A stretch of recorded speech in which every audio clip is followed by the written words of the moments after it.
All right. How do we start this? What's up, everybody?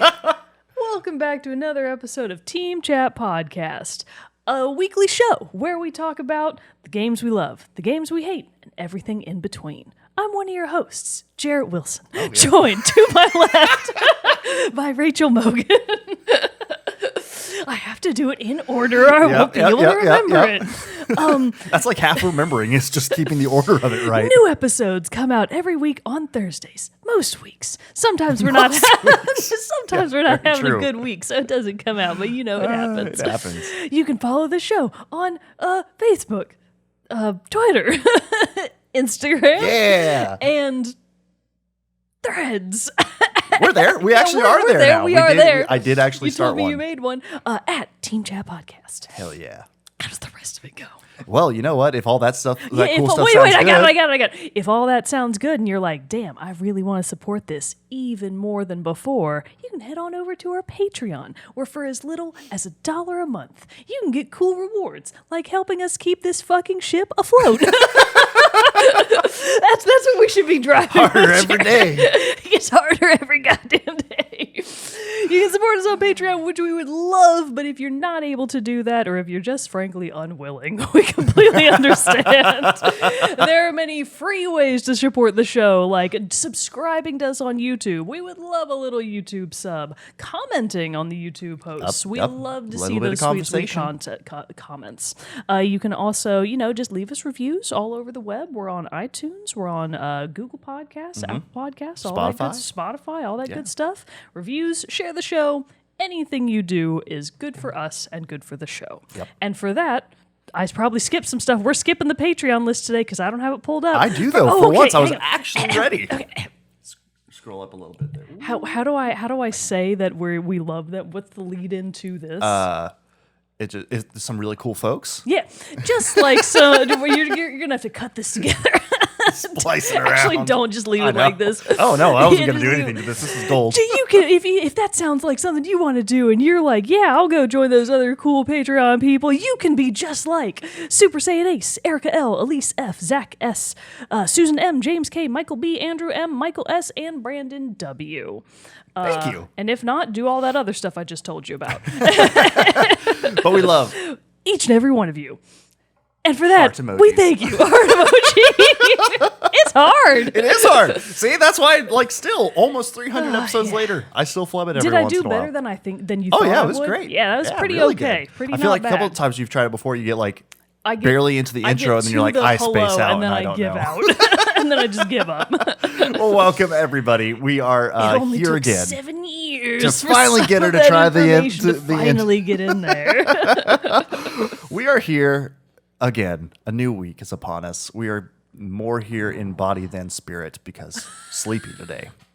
It is also earlier than we usually It is earlier record. than usual. Yeah, it's like 9:30 in the morning. I bullied Jerrett because I was like, I got to go to the farmer's market, Jerrett. And it's 110 degrees outside. So I got to go before it gets to the 100 degrees part of the day. And even then, I'm going to be sweating heckin' buckets out there. Oh, yeah. So it takes no time at all. Yeah, it takes absolutely no time. So that's why we're here today, tired, early. And we're going to power through.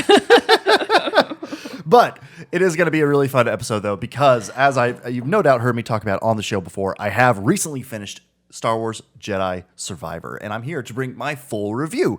Not long after the game came out, like probably the weekend after or something like that, the week after, we did release my first impressions of the game. But now that I've completely wrapped up the main campaign and made considerable progress in trying to 100% it and get that platinum trophy, I feel like it's a good time to come back and give that final review. So when we left off and you had done your first impressions, I remember you saying that even at the first impressions mark, you were already like 35 hours in. So do you happen to remember what was your completion? Okay, so average? I think on my notes here, I don't remember if this is when I got to the, and I feel like I probably added this right before we recorded the first impressions. It says I was 18 hours in. 18 hours in? Oh, on first impressions? On first impressions. That can't be right. You said it was some way bigger I beat the game in 48 hours. Oh, okay. Wow. What and a now, nice, even perfect 2 days. Right? And now I'm with all my exploration stuff, I'm probably like 65 to 70. Okay, so on the completionist path, Yeah. you are now 60 plus. Yeah. Okay. So, do it's you getting up there in know- hours. Do you know what your current achievement percentage is? I have 13 trophies left to go. Out of? 54. Out of 13. Out of 54. So it's and there are a few of them, because like for those of you who don't know, Jedi Survivor is not an open world game, but it is very close because it's like there are multiple planets. World. Yeah, it like almost takes me a second, like when that new one it was announced that Ubisoft's doing Star Wars Outlaws, which very excited for, and they announced it as the first open world Star Wars game or true open world one. I was like, wait, what? There hasn't been one, and I had to like think about it because like what Jedi Survivor? Yeah, technically they're not because it is like very still linear paths that you have to follow. You can go and do a lot of exploration, but yeah, you don't have total complete freedom like Star Wars Outlaws will grant. So it is kind of funny though to still have to think back and be like, oh yeah, that's not totally what this game is. But still, even though that's the case, it's similar to like your Assassin's Creeds to I don't really know what else. My brain doesn't work. Won't work that way this morning. What are but there? still, it's just like you have different. Your Phoenix Immortals Risings. Yeah, I mean, Assassin's Creed is more what I can like put it to, where it's like you have tons of place to explore. There's tons of things to do out in the world, but still, you're restricted to like in this game. I want to say, well, I don't want to get like 5-ish planets and stuff you can go visit and stuff like that. Which at first that was one of my knocks about this game is I was kind of like I felt like there was more planets that you got to go to in Fallen Order, the first game, because Jedi Survivor is a sequel for those of you who don't know. I guess I should say that the game came out in like April 28th, I want to say, of this year, by EA. Respawn was the developer for it, and yes, it was a sequel to 2018's I want to say Jedi Fallen Order. Gosh. And so it was, Jedi Fallen Order was an incredible game. I really loved it because it just brought it back to like really making the lightsaber combat like the core effect of the game or the core mechanic of the game and everything, with some great exploration, great story, some cool force powers, stuff that like, because the most stuff that we had been getting for a while had been like Battlefronts, which fantastic games. I love those too. A different Star Wars experience. Yeah, not as Star Wars as say, Jedi Survivor. Yeah, exactly. Case. And two, like the Battlefront 2 campaign was not fantastic. So getting a solid Star Wars story again after both Fallen Order and then Jedi Survivor coming up and now having completed, again, fantastic story. Would highly recommend. It's got some great Star Wars content for everybody. I assume, but I am not certain. Did you play KOTOR? I have started KOTOR like 5 times. Okay. Because I bought it back on when it like first had a Mac port. And stuff like that. And I was playing it then. When would that have been? 1998? No, it was before it even came out.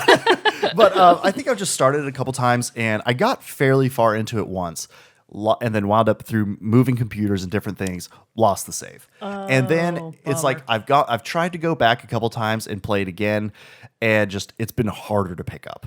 The older games get, the more difficult it gets. It to really go back is. To them. Like I've even gone back, and I feel like I've talked about that on past episodes recently. That I was playing Star Wars Jedi Academy, which is like one of the Dark Forces sequels and stuff like that, and from I want to say early 2000s is when that game came out, and it's also very fun. But yeah, it's clunky and it's hard, and it's just like, man, going from like games with super smooth controls to back to games that just didn't quite have that same finesse, it is a little bit sometimes to get into. I feel like a good other example would be like the Ratchet and Clank games, which have held up very well for what it is. But even so, if you've got the new one, why go back to the old one? Yeah, why would you go back to the old one? So I know they are still. It was thought at first that the KOTOR remake or remaster, whatever's coming out, it was going to be canceled, but it still seems like that is actually back on track. Oh, it is? Yeah. Because the last I had heard, it was canceled. Yeah, but I feel like I'm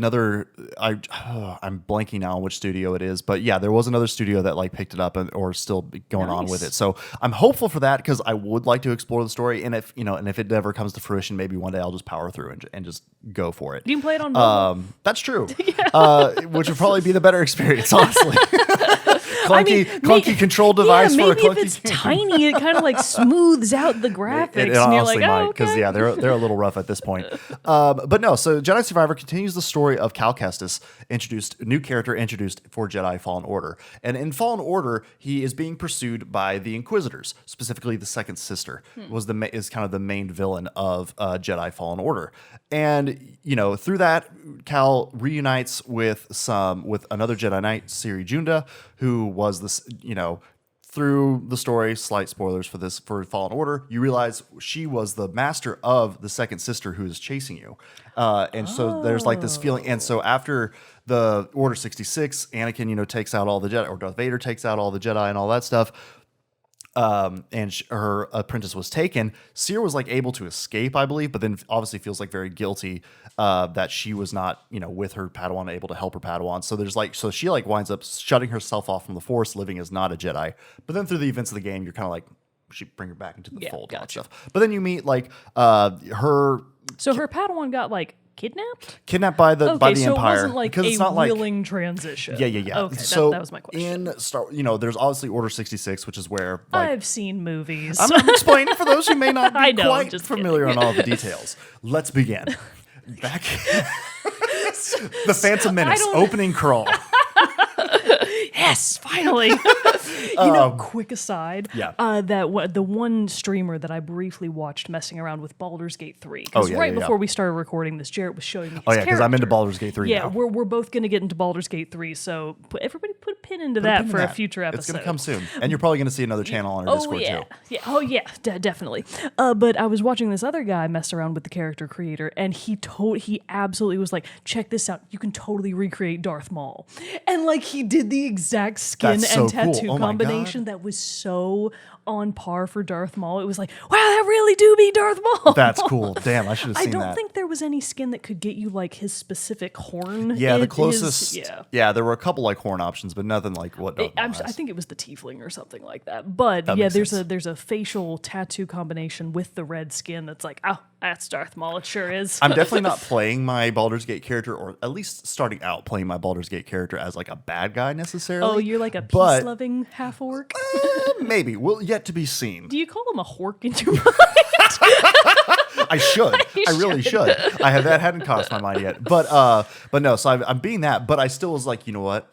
I want to give him the Sith eyes. So I gave him yellow glowing eyes, like Sith eyes. I was like, I want to do that at least. So that way, if I do veer towards evil, I'll feel better about it. I already kind of look the part. Is there an in-lore reason that Sith have those yellow eyes? It's like the power. It's when the dark side fully consumes and they lose control to it and stuff. That's how even Anakin in Episode 3. Yeah, I remember. He flashes them briefly, but then he doesn't have them all the time after that.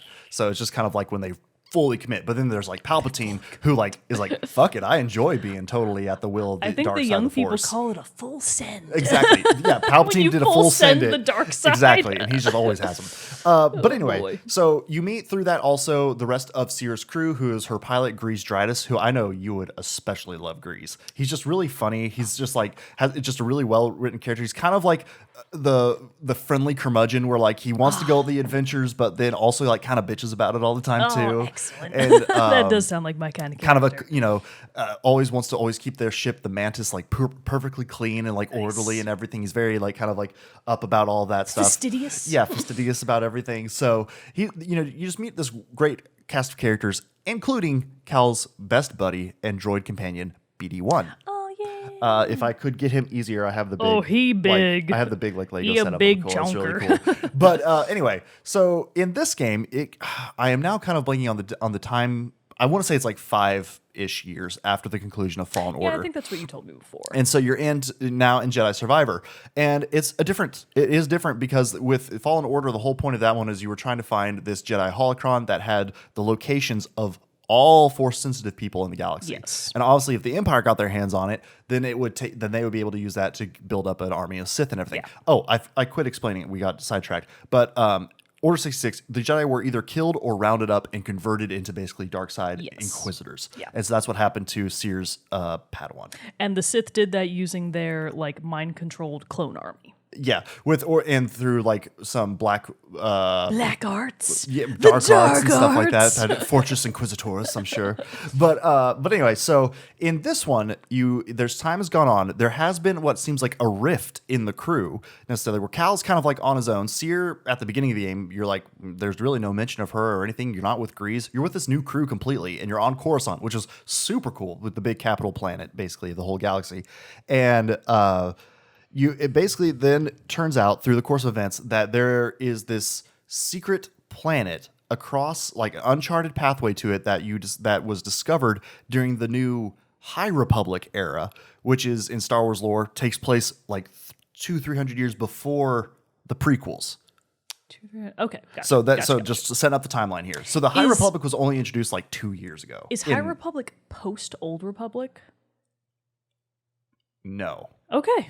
Huh. Yes, Oh, it's them very, apples. like High Republic is like the beginning. Then there's Old Republic, which is when it starts to fall. Then it's like okay, Empire. gotcha. Okay. And stuff like that. But they really only, Star I know. Wars is so confusing. It is a little bit of stuff. There is some like, I'm not going to go too deep into all this stuff. I could, but I'm going to try to keep it light. Yeah. So anyway, so it's very cool. And that was one of the things I liked about it, that it's kind of like building in and blending the High Republic stuff into it a little bit more. Because right now it's pretty much just books, comics is where you're getting High Republic stuff, which I have not had time to read. I'm a chump. Reading is for chumps. So it's nice to kind of get this little bit built into it more. But anyway, I digress. There has been revealed that in the High Republic, there was a secret planet called Tanalorr that is like uncharted to. No one knows how to get it. Well, these old Jedi who discovered it do. But you basically realize this could be the safe haven. You know, we could figure out how to get there. Hide all the little Force Yeah, Jedi and we can like kids. build a new place there. The Empire won't know where to find us, Gotcha. and you can set up this like New safe haven Jedi for school, Jedi and that anyone kind of else trying to thing. get away from the Empire. Cool. And so you set about on your quest. Along the way, you run into obvious people who are trying to find it as well.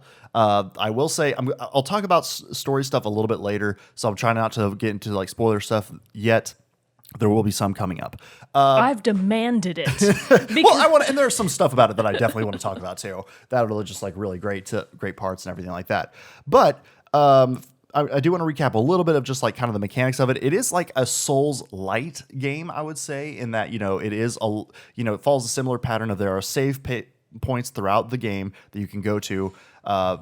In between save points, you fight enemies that you come across, you gain XP. If you die before you get, and then you go back to the save point. But then you have to find like the person who killed you to regain your XP and all that stuff. If you die in between, you lose it, and you got to kind of restart. I can't believe there's not like a little meter in the game, like with the Souls meter in the Souls games. That's like your midichlorians, and it's your midichlorians That would be kind of cool when that you like die. gain midichlorians, because I mean honestly that would make sense, because like you use the XP and everything to upgrade your skill tree. That's midichlorians, baby. Yeah, upgrades your Jedi abilities. So yeah, no, I'm kind of with you. That would Listen be to really me, nice. Star Wars. For the next one, let's work that in. I, a light love-hate casual fan, am the one you should be listening to. But what's great about this one is in Fallen Order, you really only had your single lightsaber, and then you could go dual blade, I want to say, for like a specific couple moves, and you could also dual wield, but it was again like in executing a specific move. This game, it kind of like it improves on that. You now have 5 different lightsaber stances you can use. All of them are fantastic, but you got the single blade, your usual. You got the double blade with your Darth Mauls, on like the So staff. the double blade is Like a where they are quarterstaff. attached. Yeah. Okay, got it. Bow staff. And then you got dual blade, one in each hand. Gotcha. Blaster, which is very fun. That's a pew-pew. Yeah, with a lightsaber. So you like have a sword and a pistol. It's very cool. Oh, like Squall from Final Fantasy VIII. Yeah. You'll just have to take my word for it. I will. Other people will get that joke. And then you have crossguard, which is my favorite, where it's like Kylo Ren has the like big. Looks more like a medieval Right. sword. Yeah, it's like a heavy blade. Yeah, because it's a lot slower. Your attacks do a lot more damage. You have better block, but yeah, you're pretty slow. So timing gets even harder. And so it's the same thing. If you have a parry mechanic that's very precise, but if you get it, it pays off because you're trying to break down your opponent's block meter, which is if you are able to break that down, they stagger them. You can get some extra hits in and stuff like that. There are just random bosses scattered throughout the map all over the place. So again, kind of like that Dark Souls influence. And then, of course, you go back to the save points. You can rest, which revives all your stuff, revives your stims, which are like your health meters and everything. But all the enemies come back. So it's just kind of like this constant like rotation and fight and everything, which would be good because like if you cleared out everything, then you just have these big, huge open maps with nothing to do in them, nothing to fight other than just the exploration. So it's good and it works. But having all of the new stances keeps it very fresh because you can be good enough to like obviously fight and beat everybody. We're using a certain stance, but obviously certain stances are better versus different enemies, different things like that. You also have a plethora of force abilities in this game. Like, my God, there are so many. A cornucopia, perhaps? Yeah, really. Because it's like you can do like heavy force attacks with your lightsaber. You can do like throwing attacks of your lightsabers. You can, you know, lift up enemies, which is like one of the coolest things. And I've got it now to that point where it's like you can lift. I've like upgraded enough where I can lift like anything. So like a big, huge creature, and I can just make it like levitate in air, then jump up and slash it with my lightsaber. Oh, it's great. That sounds terrible. Jesus. Because yeah, not only are you fighting like normal like humanoid enemies or droids, stuff like that, you also have to fight the flora and the fauna of the planets that you're on sometimes too, which there can be some big old beasties out there. Yeah, I very briefly played for like 5 minutes on Jerrett's file, and the first thing that he let me do was get on a big, very unstable looking creature that's like got it's like like have the long spindly legs, like a reverse giraffe where the legs are really long instead of the neck. So imagine those proportions, but it's all legs. Oh yeah. So what are they called? I forget now because they're also like they're Neku or Neko, I think, in the not those creatures, but another creature that you can ride. But they're basically like the chocobos. Yeah, they're like chocobos. So like, there's a lot of different stuff, which that's new. Ugly You couldn't mount creatures and ride around and stuff like that in Fallen Order. So that's a new expansion. I mean, really, honestly, if you played Fallen Order, you're going to get that same experience again in Jedi Survivor, which was a great experience, but it's like built up on it and made it better. For example, one of the things that I did really like about it, you in Fallen Order have to learn some basic Jedi stuff. Your force pulls, your force pushes, different things like that. Survivor, you got all that stuff already. You don't have to like relearn the basics, which I feel like is the thing you have to do a lot in some other games when you move on to the sequel. So having that, it already sets you at a good starting point where you're like, I'm established. I know how I'm good at this. Yeah. And now you're just building onto those skills and getting greater and greater skills, which are like really impressive to get to use. You know, you got your like force dashes, double jumps. I mean, that stuff's all standard and everything like that, really. But just a ton of different things. But basically all that to say, makes for some really fun combos of abilities and whatnot that you can do while actually fighting. Like the cross guard, the big heavy thing. If you deflect a blaster bolt with it, you can always do that. But if you upgrade it, you can eventually, it will reflect a charged shot back. So it does like even more damage back to whoever shot at you. You have like the big super battle droids. After a certain point, if you damage them enough, you can unlock an ability where BD1 can go take them over and like make them fight for you. Oh, cool. You can actually upgrade your force abilities to be able to confuse opponents to fight for you. Nice. And different stuff like that. Control. It is. It's really nice. Plus, throughout different parts of the game, you'll also have a companion with you who you can command around to go either attack or defend you and different stuff like that. So the combat is even, like, there was a lot of it in Fallen Order, but it's so fleshed out in Survivor. Is it a set companion or do you like have a choice out of a few? Sometimes. Depending on the story mission, it switches out. Oh, so you don't, it's not like you have a menu. Yeah. BD1 is always with you. Okay. He always stays because like he's just your all-around helper because he'll like slice through computers, you know, open up crates for you that have collectibles, you know, and give you your health stims and all that different stuff.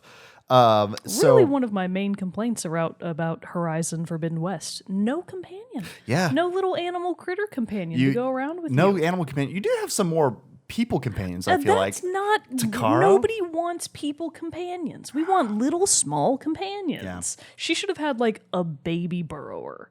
How that would have been cool. That would have been so That cute. is, I mean, I guess you have the mounts that you ride, but they're not like, and they'll fight for you, but they're not like your friends. Yeah, you need like a little, like non-fighty, just inquisitive little buddy. Anyways, go on. But so another things about it, like I said, there's a ton of exploration and everything you can do about it. That's where I'm at right now. Like I said, I beat the game in 48 hours, and I've already spent another 15, almost 20 just in another exploration of impressive. stuff that's left over. And I thought I was already doing a lot of exploration. And is it stuff that's actually surprising to you? Like, are you finding secrets you didn't think like about? I put this as my note today as like kind of like my wrap up because I didn't have a ton of other stuff to add to it after, but I was just kind of like refreshing myself on the notes.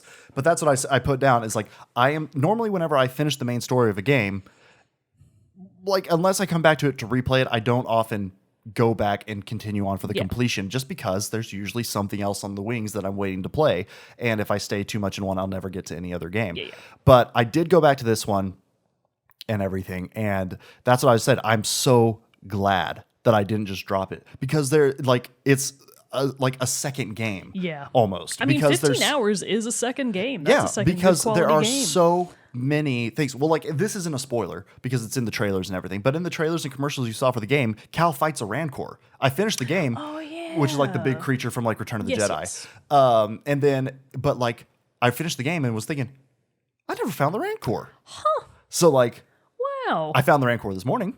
This morning? I found it this morning. Wow. And Oh finally, my after doing all the God. exploration. So yeah, another like 20 hours and I finally found this Rancor that I was wanting to find. Interesting And to so- put it in the trailer when it was so deep in the game. Yeah, it's not. That is, I guess, the only spoilery thing about it. He's not in the main like campaign. It's Fascinating. totally an exploration. That's quite a power move. It really is. And one of the things I think I talked about this in my first impressions too. There also is like there are bounty hunters because now at this point like Cal has been fighting the Empire enough. They know who he is. They're trying to get him, and so they're like these bounty hunters go all around trying to find him. But it's kind of like the Nemesis system from Shadow of Middle Earth.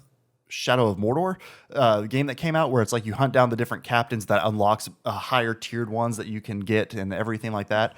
And so it's kind of that system where now there's like these set bounty hunters. Assassin's Creed Odyssey kind of had that too a little bit. And there are these set bounty hunters who are like coming after you and you can like find them just randomly throughout the world. Again, I've completed the story. There's still more out there that I haven't found yet. So, and then there are just the normal random enemy factions that you fight. On the main planet Kobo that the game takes place on, that's kind of like your hub world. That is like where the most of the exploration and everything takes place. There's this faction called the Bedlam Raiders, and they like you'll be walking around someplace exploring a different area, and you'll just stumble across a boss, and he So it's not like they find you. right. At least You as have far to as like the bounty explore hunters and go. found they're like in a certain area, and you go explore that area, and then you're like, oh snap, and then Because I was have to kind do of the fight. imagining like the Dark Souls "You've Been Invaded" thing, Oh, where no, like no, no, somebody no. just shows up unannounced and starts trying to kill you. I will say sometimes it can be if you double back to an area you've been at before. Sometimes the one might be there and spawned. Okay, but gotcha. it's not like you don't get the notification like they're tracking you. You're just Okay. kind of like You find exploring. them. You're going through an area. You turn a corner. They're like there's the Jedi, get him! And you're like, oh shit, it's a boss fight. And so that's very fun where it does kind of keep you on your toes. That is one thing I talked about in my first impressions that I did love about this is that the exploration, all of it has a purpose. You're never just going to go down a corridor like, I wonder what's down here, and you get nothing. You're going to always go down there, and there's going to be either like one of the currency things you can find that you can trade in at trader shops to get like either different customization items or stuff, or lightsaber and blaster accessories and parts. And stuff like that. You'll either find something like that, or you'll find a chest that has a new customization item in it and stuff like that. Because there are so That many. incredible mustache. Oh yeah, I'm rocking the full like the full biker biker stash. stash. It's great. You can get like a mullet hairstyle. You can do, which I totally rocked for a little while because I was like, this is amazing. Because there was a trophy that was if you're using the crossguard stance. When you run up at someone and do your normal attack, you'll like jump up in the air and drop kick them with like both feet. This is Sparta style. And there was a trophy that's like if you did it while wearing the mullet. Why? Because it called it Roadhouse, like the Patrick Swayze. Oh, that's hilarious. So- wow, how many people under Right? the age of like 25 The main will audience of never this game. understand that achievement? Exactly. So there's a lot of stuff like that is kind of tied to the customization. But that is another thing. In Fallen Order, you could customize the color because you wore a poncho.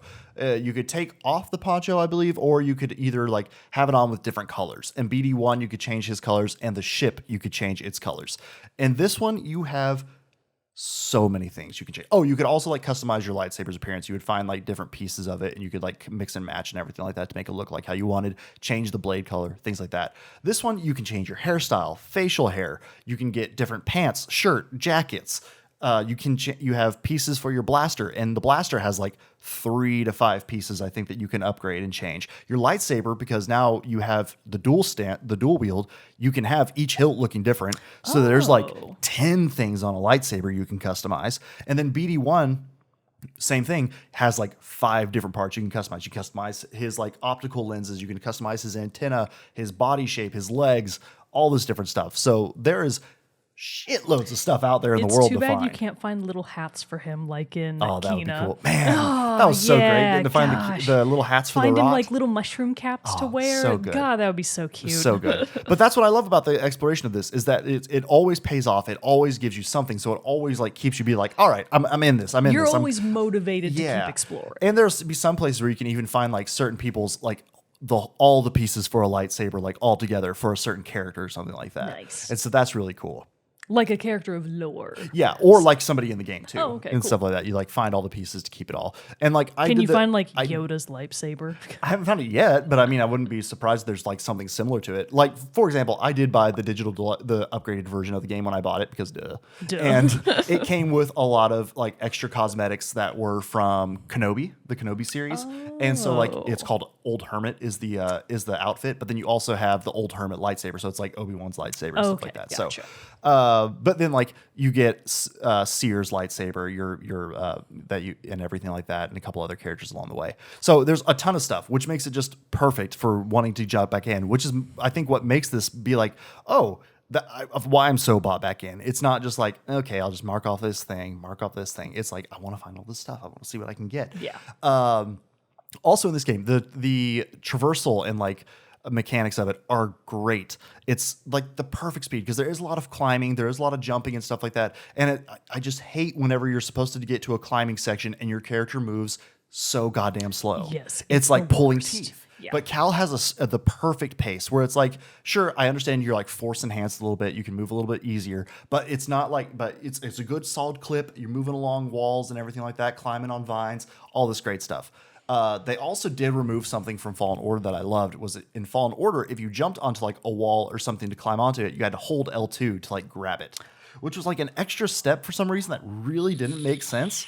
This game, they took it out. You just jump onto it. And Nice. grab it, Oh, and it's nice. that's good. They even like did a really cool thing where throughout the game, you would unlock more environmental traversal things that you could use to get around. Because like if you start at the game, you can't get just anywhere. You have to like progress through the main story at first to unlock, the abilities and whatnot to be able to get to certain places. So like late game, I would say, you unlock these like basically floating balloons that you can jump to, use your grapple to like jump to, and then like super launch and jump yourself super far. So you can like chain yourself on all these. So there's certain parts where you're just like basically floating through the air on these balloons, just hopping, but you're like way the hell up in the sky. Sounds like Neon White. It's kind of cool. That's crazy. So there's a lot of different traversal stuff, but it just feels like it's the right speed. You're Good. like, oh, I'm not slowed down. Yeah. I'm not, And so also in the exploration, I said there are all these bosses, but there are like legendary creatures that you have to fight, like the Rancor and different stuff. And so The just Ewoks. so far, no Ewoks. I have not found if you get to have to hunt Go any to their Ewoks. planet and murder them. So far, no. But it's just such a clean game. Like, I understand too that like I don't want to forget that at launch it was not that way. It had a lot of bugs. It had, especially on its PC version and everything. PS5, I ran into. I think I had like one crash. And then I still do though have some frame stuttering. Like it's supposed to be 60 FPS, and there are just areas where I can tell it's still kind of like hurting a chugging. little bit. Yeah. Even on the PS5 and stuff like that. So, but for the most part though, it's smooth, it's clean, it's such a good game. I mean, it looked beautiful, that little bit that I played of it. It's just a gorgeous game. Is Yeah. the main planet that you were talking about Kobo? Yes. Is that the deserty planet? No, that one. Oh, okay, good. Spoiler here, I will go ahead and say, Oh, God. because the deserty planet is not Tatooine. You actually don't go to Tatooine in this game. Good. But you do. The desert planet she's talking about is Jeddah, which is in Rogue One. So Oh, yeah. So it's pretty cool that you get to go to that one again and get to explore that planet again, because it is also another planet that is like steeped in ancient Jedi lore and everything like that. So I'm trying to think. I feel like that's kind of a good overall explanation there. So I think I might go ahead and jump to some of the story bits and things like that. Story that really spoilers. were kind of big for me. Let's see. Now, Where to begin? Quick question. I need a reminder. In the first game, Yes. your main big bad was also at least one or two of the sisters, right? You fought. There was the second sister was the main one. You had a couple different like fights with her. Then there was also the ninth sister. Who was like I forget her alien species, but she's like really big. Yeah, I remember you telling me about her. She You fight sounded her. cool. You fight her a couple times. I don't remember if there are any other sisters or brothers. I don't think you do wind up fighting like an old, like another like Sith character, Jedi turned Sith, Terran Malicos, which was like the hardest fucking fight, one of the hardest fights of that game. Was it optional or was it like... No, you have to. Okay, cool. And he was hard. Actually, now, Jedi Fallen Order, I did not give the same treatment as Survivor, and now I really want to go back and do this full exploration of it. I know there's stuff now that I just completely did not get to. Yeah, good point. So I want to go back and redo that. So the second sister, then, she's a returning character. No. Because you killed him. She maybe dies at the end of Fallen Order. So this is her understudy, if you will. No, it's a completely different thing. So yeah, okay. Yeah. I'll veer into the spoilers stuff of it now. Gotcha. So if anyone doesn't want to know the story stuff, I will go ahead and say I'll do a wrap up at the end. I'll put a little like chapter marker or whatever, so you can skip it to where we're like I do my wrap up and hear my final impressions of it. But I will go ahead and say if you don't want to mess around with that, Jedi Survivor was fantastic. Like from the story perspective, from the combat, from the exploration. If it interests you at all, give it a shot because it was so damn good. So take that with it as you will. Now moving into spoiler territory. So if you don't want to know story and stuff like that. You know that at least one person listening to this episode at some point in the future has probably just started Jedi Fallen Order. And they probably, well, not just started, but they probably got to the part where you're just about to fight the second sister for like the last time. And they're like, God damn it. Now I know she died. Spoiled. God damn it. Fuck this guy. But, okay, let me think here. Oh, there are also a kind of new addition to this game before I get into this. There are like shrines, like Zelda-esque shrines that are like Jedi shrines. Yeah, that are like different like puzzles and everything that you have to figure out to get like an actual like force boost and everything like that. Crafty tombs and such. Very fun. So it's pretty cool. It's got a few of those around the world that you can get to find and explore. I haven't found them all, but I think I found 6, 7 so far. Okay, so they're it's kind of quite rare. A few. Nice. Well, yes, not as many as Zelda. Two different varying opinions on what counts as a lot of shrines. Not as many as like in Zelda, but there are a few for this, especially since there weren't really any in the first game. Well, there were a few, I guess, but these feel a little bit more like, oh yeah, this is like going to a shrine. So you even like have the long elevator down into the bottom of it and stuff like that. Cool, nice. So anyway, like I said, the game is taking place. You are with a different crew who you meet very early on in the game. In this first mission, you meet Husbando of the game. Oh my God. Bode Akuna. Oh, pull me up a picture of him. I must see him. Now, here's what's really cool about good old Bode. I was like, man, A, you're hot. B, your voice is enticing. Heavens. And so you're like, I like it. But I was also like, you sound familiar. Is it Matthew Mercer? No. For God's sake. It's Takaro's voice from Horizon Forbidden West. Really? Yeah. So that same like husky kind of, what are we doing here, Cal? Okay, well now I might play this game. That's Bode. Okay. Yeah, so he's your buddy. All right. You get to hang out with him. He's really cool because he's got like dual pistols and a jetpack, so he flies around everywhere. Really flashy and fancy. But anyway, so he accompanies you on some quests. And everything is kind of your companion. But you go back to Kobo after your mission on Coruscant, where the game kind of begins. You're trying to like steal some information there or raid a base. Again, I played this at the very beginning of April, so I'm like kind of fuzzy on that. But you get to Kobo, and that's where you make this discovery about Tanalorr. And that's where this becomes a place of like, oh, we can all get there and we can be free. And Bode's on he's with you because he has a daughter. Who he's trying to keep hidden from the Empire as well, and so he's like trying to find them. She's force sensitive. No, just I think just like they're trying to just stay away. From the Empire. His wife was killed at some point, so they're just trying to stay all the way. And he's just like a mercenary guy, and you're just like, oh man, I got to stay, stay on my toes. And plus, he's been now with Cal and his crew for a while. So like again, he's kind of like marked. And he's like, oh, this presents a good place for me to go out of here too. Gotcha. You discover that Tanalorr was discovered by two High Republic Jedi, Sundari Kiri and Dagan Gera. And so you figure out through seeing like one of Cal's Jedi abilities is that he can touch objects and like have a force echo that like replays a past event that happened in this area. And so that's where you're kind of like figuring this out. You then realize that there are these different compasses that point the way to Tanalorr. God. Is it the knives from the sequel No, it is not movie? that. Thank It's God. actually like a compass, a device that you have to try to find. And through course of events at exploring Kobo, you do then figure out that there is this group of the Bedlam Raiders who are also looking for these devices and everything on Kobo. And so you're kind of like, all right, gotta figure this out. Gotta find these things so we can figure out what the secrets of this planet are. And also, why are the Jedi not there anymore? Through your exploration, and this is what the big discovery, I will say, so first big major spoiler here. Oh boy, I'm excited. You find Dagan Gera in a medical facility in like a deep cryosleep. The events of when he was actually alive were like 200-300 years before. But he's alive. And so you pull him out of this cryosleep, and then you realize, oh shit, but he ain't a good Jedi no more. Uh-oh. He done turned evil before he went to the big sleep? He turns evil after you wake him up, and he realizes that the Jedi fell, and that the Order is now like in pieces and shambles. The Empire's taking over, and he's like, "What the fuck did y'all do?" And so he turns to the dark side, which is really cool. Wow, Pretty much. He was not very dark side resistant. Well, you figure out there's a little bit more to it. Oh, than that. okay. He didn't get the dark side vaccine in Well, time. because when you've seen, yeah, kind of, you've seen in the like flashbacks and everything, he has two arms. When you wake him up, he's only got one. Uh-oh. So you got to figure that out. Star Wars be losing arms right, left, Well, when and you center. when you're using a weapon that can literally cut through just about any material, you know what I mean? They It's gotta bound to start happen. wearing better gauntlets or something. For real.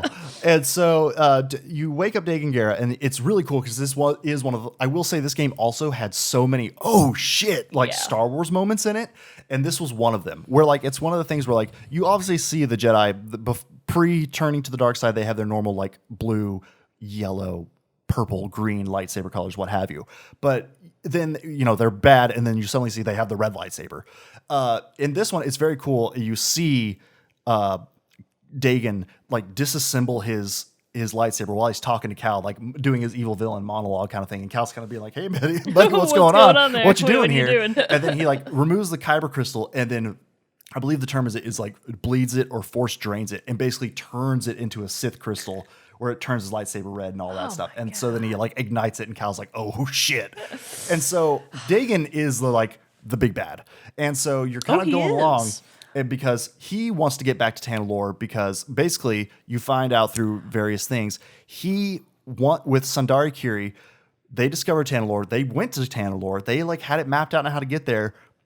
But then, they wound up being attacked. The Empire, or not the Empire at the time, but somebody winds up attacking them, and the Jedi basically have to abandon it. But Dagan Gera's like, no, this is like the place we need to be. This can be our new like Jedi kingdom and all this other stuff. So he kind of like, lets the obsession with it become the best of him. It becomes like he becomes too obsessed with this idea of Tanalorr. I guess when you said that you found him in cryosleep, my assumption was that you found him on Tanalorr. So I didn't realize that you We're found still on him Kobo. elsewhere. The whole point of this game is trying to figure out how to get to Tanalorr. I see.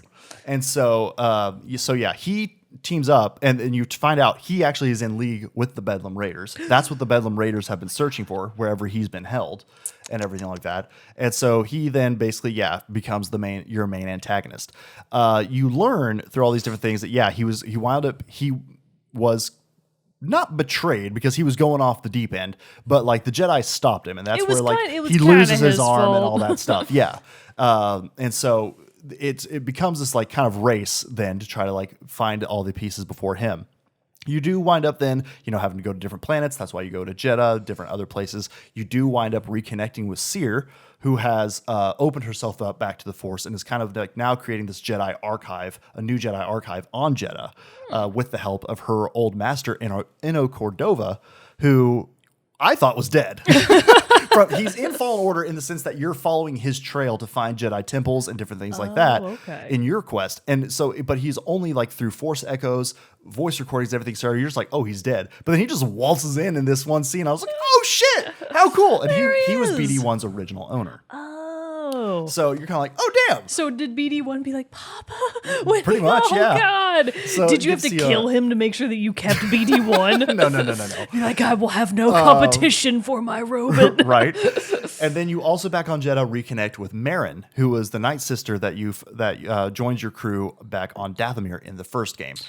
Very cool character as well. Marin is but also a very skilled combatant. You've got a figure of her, right? No, I don't. I have figures. They haven't released one yet, weirdly enough. But I have one of the Night Brothers, who are like the Dathomir, other Dathomirian warriors that you can fight in the first game. I feel like I'm going all over the place with this. So anyway, you could just going back and forth, jumping around to various different planets in the world. But I will say, it got to a point where I was like, oh man, I'm getting to the end of this game. Right. And I was kind of like, it's been good, but not great. Not like life-changing. Yeah. There have been, like I said, a ton of like, oh shit moments. There's this thing because Marin, the Night Sisters practice what they call magic, and it's like Force adjacent, but has a few more like dark art properties to it a little bit. And so like there's this scene where like she is able to make these like teleport things, and so you do this huge massive battle, basically just like zipping through the air in Marin's teleports. Cool. It was the fucking coolest thing. I literally was just sitting there going, holy shit, just so many different things like that to do and through it. But still, it got to the part where I could tell, like, I'm closing in on Dagon. I like fought the big bad of the Bedlam Raiders and killed him and everything. And I was like, okay, so that was my Terran Malicos fight of this game, because Terran Malicos was like the last big boss before you fought the second sister. So I was like, okay, that happened. And I'm getting close to like the final confrontation of Dagon. Like the game has given me every indication of that. And I was kind of like, I mean, still, I'm having a blast. This is a great story, but this seems kind of cut and dry. And I was a little, and everything. Wind up fighting Dagon, had my final confrontation with him.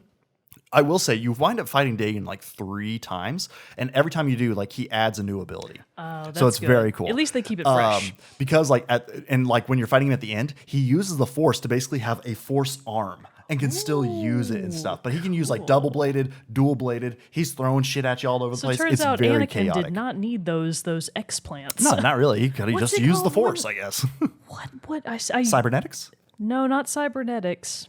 The term that we use for like replacement limbs. Yeah. What is that? Why can't I think of that word? Because I'm prosthetic. Prosthetics. I made up the term on the spot. Explants, because I was like, it's not an implant. It's on the outside. Right. No. Prosthetics. Gotcha. Yeah, because just use the Yeah, Force. Anakin did not need those. But yeah, so anyway, you wind up like finding the compass to Tanalorr. You fight Dagon, and again, you know, spoiler here. So anyone who doesn't want to hear this, turn off your ears now. You do wind up killing him, and I was like, oh my God. Okay, so Game over. We're man? done. No, that in fact is like the halfway, or like or like not even the halfway, but just like maybe the kickoff into Act 3. So like the 2/3 spot. Yeah. And I was like, oh shit. Now, I can go really spoiler here. Yes. Okay. I want to hear it. This is for me, Jerrett. Because again, like full warning at this point. If you have ignored my warnings, this is on you. You go to steal take the compass, and you bring it back to Jeddah, to Seer's base and everything there. Inno Cordova is looking it over, fixing it up, thinking that he can get it there and highlight the way to Tanalorr. Seer betrays you. No. Damn, I thought I really had it.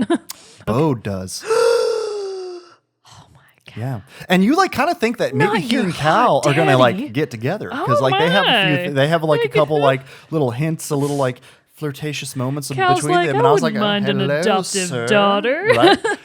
But no, Bode betrays you. Oh my God. He winds up killing Inno Cordova.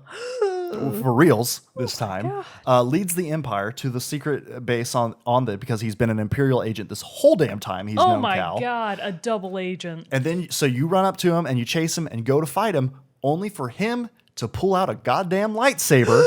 He is a Jedi on the run, just like you were. Oh my God. Thus why he especially now is really trying to get to Tanalorr because like this is the Empire knows I'm a Jedi and they're just keeping me, or they might not know, but they basically like it's a matter of time. Yeah, so he's like, I have to get my daughter Kestis to safety and everything. So it's like you like understand his motives in a way, but you're like you're going about it all the wrong way because you should have just stuck with me. Murdered everybody. We were right there. Exactly. We were gonna get there because the whole thing is like Cal wants to use it as a safe place for the Jedi, and Bode's like, no, I just want it to be for me, like so we can just no one can ever find us again, kind of thing. Man, that sounds so boring.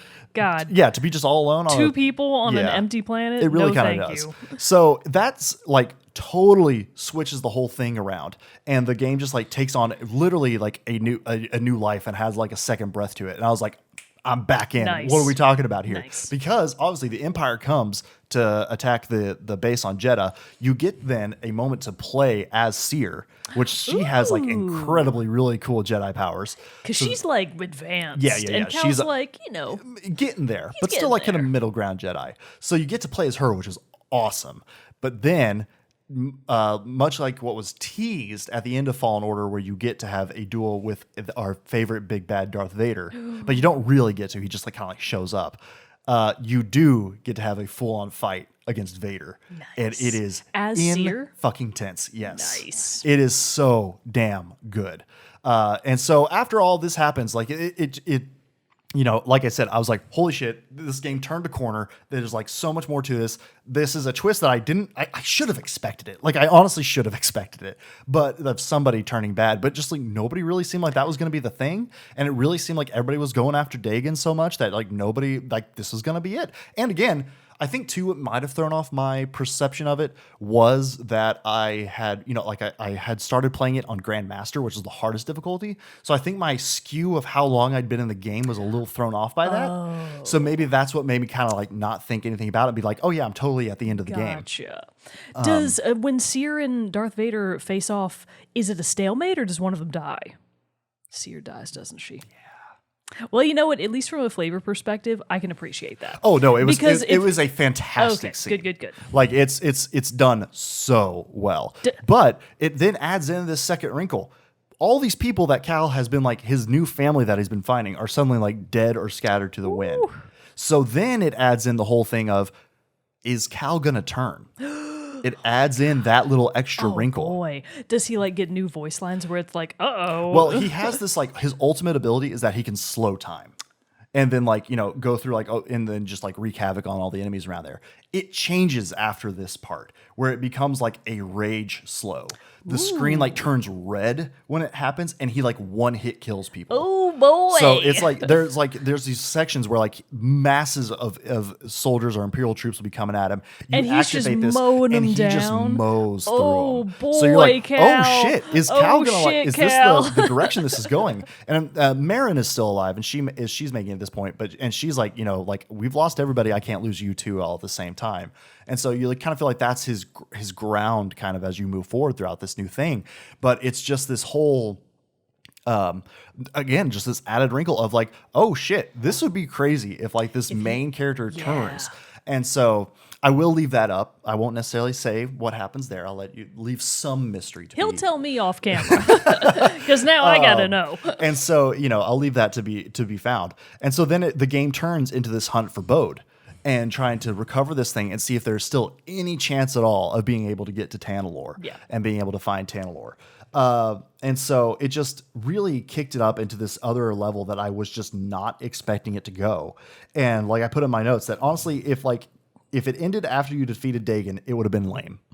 It really would have been. It just would have been like, this is I remember you like, talking about your first story. impressions and saying that you felt like you were already getting close to the end. Yeah. So it was nice to have like a complete like 180 and kind of like turn things all around. And so that just like I said, like really breathed new life into the third act of the game and everything like that. And just really did then cement this story as like, oh shit, this is a good Star Wars story. Yeah. Like I would say on par with the other like great, recent good films and series and stuff. So, I feel like there's so many other places I could go with this and all that. But anyway, that is kind of like the summation of the story of where this goes. And then I will leave the final conclusion and everything to kind of be like a thing for people. Do they get to Tanalorr? Well, that's part of the final story, isn't it? Boy, oh boy. Gotta leave some mystery for the people. This actually does sound like a game that I might someday play. I think you would like it. Yeah, I think I would too. Somewhat, I don't think you need to go back and play Fallen Order. Just like I how will kind be of playing with on easy mode. on like a Forbidden, like Horizon Zero Dawn and all that stuff. You didn't play that one. I feel like you could play Jedi Survivor. It has a great recap at the very beginning of the game that you can like play and watch and all that stuff. And even if it didn't, I wouldn't care. Yeah. I would do just fine powering on and picking up context clues. And so like it's very easy story to follow. You're not going to get lost if you didn't know what was going on, because it even has some like tie back into the first game a little bit with some enemies that you face and different things like that. Like there's the Purge troopers who are like special stormtroopers or special soldiers specifically trained to fight Jedi and hunt Jedi down and stuff like that. So you fight those all over the place. They were in the first game. I would just text you and be like, Jerrett, help! Help, How do I beat this? What do I do? And then there's even like I'm just trying to think if I really feel like I hit everything. I without going just like sitting here for hours without full sending the yeah spoilers. Exactly, without just like totally just like sitting here and telling every single beat and note and everything that would take. But it just really was. I mean, I knew I was expecting it to be great because Respawn has a great track record of making fantastic games. The first game was so good. A worthy sequel. Oh, for sure. Yeah. Would I say better? I think I liked the story of the first one better. Okay. A little bit, because like I really don't remember a period in it where I was like, if it ended here, I'd be sad. Where things felt like they were maybe dragging. Yeah. I was like, there was never that moment there, and like there was in the second game. But the second game expanded upon all the things that made the first one so good. And just did a lot of mechanical improvements. Exactly. Yeah. So I feel like they kind of balance each other out. I would say they're on par with each other for sure. Good. So yeah, and I mean, I would say Fallen Order was like a 10 of 10, so I would say this one was too. Just fantastic game all around. Like I said, a couple like hiccups on some of the polish. It is interesting. This game actually kind of brought back in load screens a little bit because I mean, it's a big beefy game. There's a lot going on. Yeah. Like on Kobo, Grease, the pilot of the Mantis, he's actually like settled down and started a saloon. It's called like Pyloon's Saloon or something like Hilarious. that. On Kobo. And so that's kind of like your main hub, because on Kobo, as you go around and explore, you can find like other people who you can kind of like bring back to the cantina as like your main base and stuff like that. And they'll like give you side quests. That's where you meet the person who like is kind of like the bounty hunter handler. She'll be like, I heard that there's somebody on your tail, look out for them. And also like more shops and different stuff like that. One of the other things you can collect, I forgot about this, is you can collect fish for your aquarium in the thing. You can also collect plants throughout the like seeds of plants to like there's a garden on the roof of the saloon. Right. And because Grease is super into plants and food and cooking and all that stuff. So you bring back just regular basil. Yeah, pretty much. I found you exotic plants like basil. And mint. Oregano. But so you can plant that in the roof on your rooftop garden and stuff like that. But to get the fish on various planets that you're interacting around Kobo and other planets that you go, you will find this little alien who's like tiny. He's got to be like 2 feet tall, and he's on this like on this boat speeder thing that is always around. You go talk to him. He'll tell you this little story, and then he dives in the water, throws a fish up onto his ship, jumps out, and then it's in your aquarium later. He's basically like a he looks like a starfish in a scuba suit. Oh my God, that's so with a cute. thick mustache.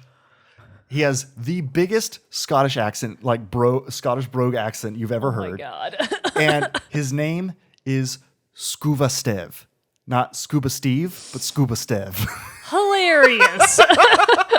That's awesome. And he's like, I'm trying to get these fish for you, Cal.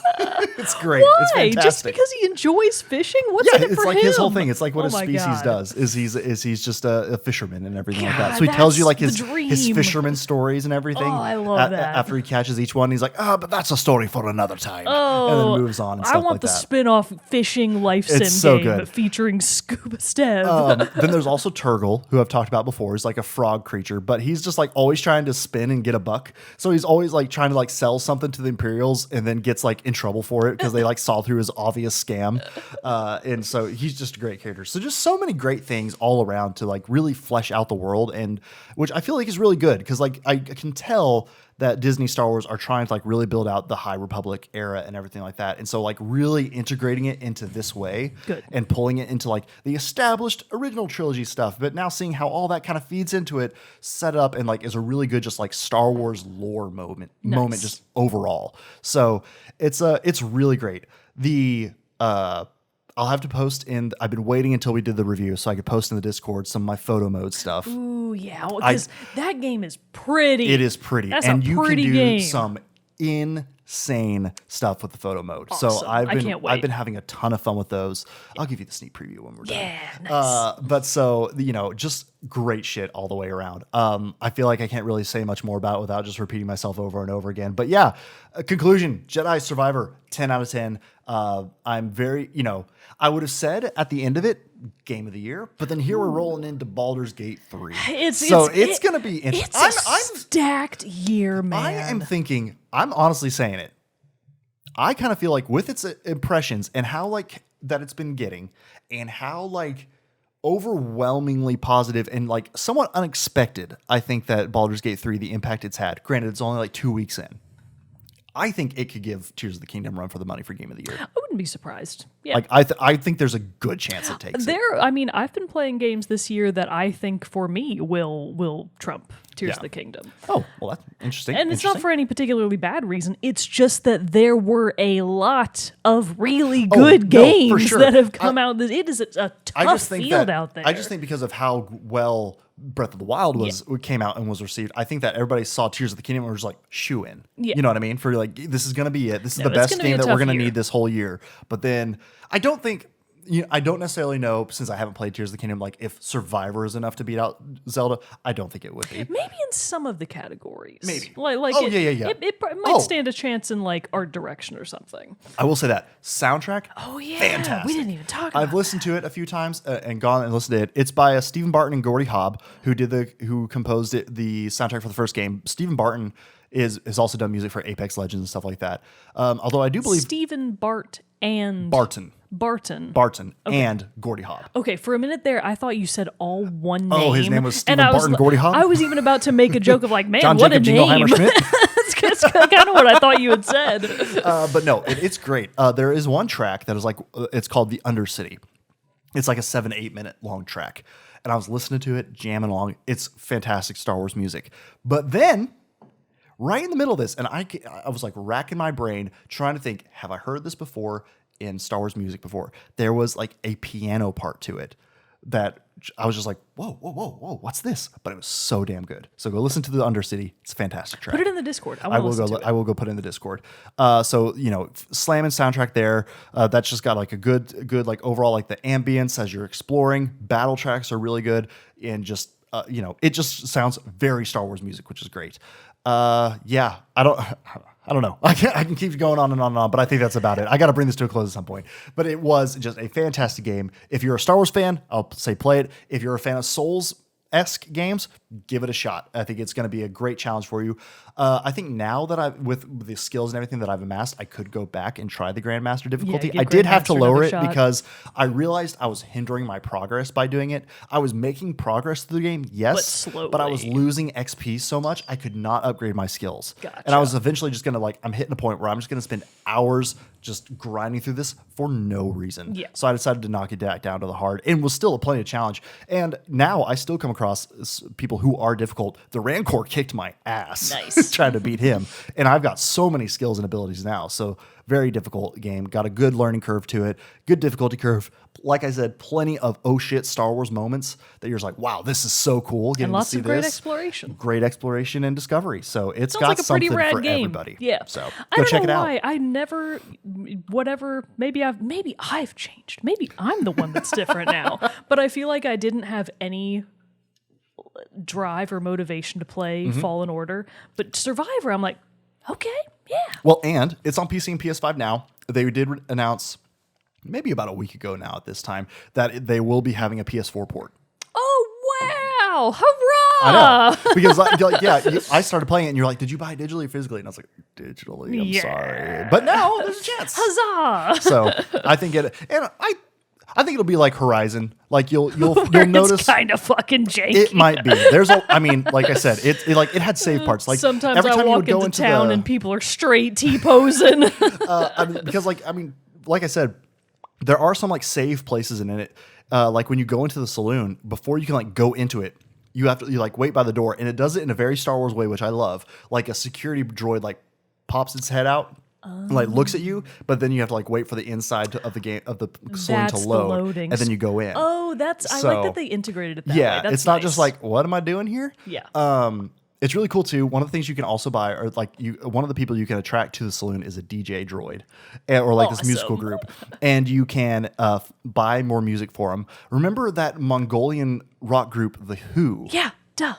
They made music for Fallen Order. Oh my You can God. even buy that song to like play in the saloon and stuff in That's this amazing. one. So it's very Incredible. cool. And they're just good tracks too, Yeah. like synthwave, kind of like vaporwave kind of stuff. nice. It's great. So a lot of fun stuff there to find and discover. It's got something for everyone, basically. I'll quit talking about it now because I'm just going to keep going on and on and on if someone doesn't shut me up soon. So anyway, go play Jedi Survivor. It's fantastic. A great experience from start to finish with some interesting twists and turns along the way. Hopefully I didn't spoil it too much for anybody, and hopefully you took off your headphones or muted it while I did. But I hope you have a great time with the game because I sure did. And I'm still going to have so much more because I'm like Kobo. When I finished the game, I was like at 72% completion on Kobo alone. I'm like barely over 90% exploration on Kobo now. Oh, boy. And I have finished, like I finished Jeddah.